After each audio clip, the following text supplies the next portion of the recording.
आपण महाराष्ट्रीयन लोक खूप मसालेदार जेवण खातो म्हणून आपलं आयुष्यमान कमी आहे का? या प्रश्नाचं उत्तर फक्त हो किंवा नाही असं सरळ नसणार आहे.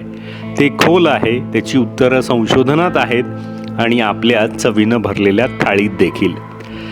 तर पहिला मुद्दा आपण चर्चेला घेऊयात, मसालेदार अन्न आणि पचनसंस्था यांच्यातलं जे अतिसंवेदनशील नातं आहे ते नक्की कसं आहे.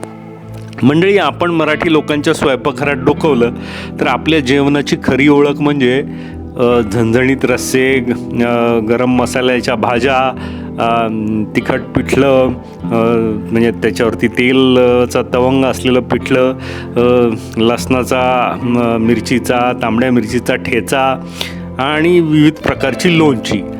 या पदार्थांची चव, गंध, रंग इतका मोहक असतो की त्याला नाही म्हणणंही कठीण असतं. पण हीच चव पचनसंस्थेवर काय परिणाम करते हे थोडं खोलात जाऊन पाहायला हवं.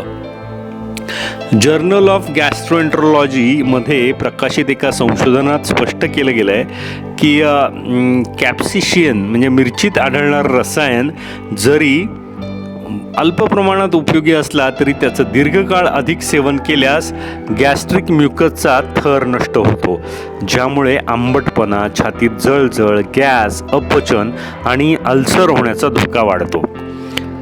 मंडळी, जसं जसं आपलं वय वाढतं तसं आपली पचनसंस्था कमकुवत होते.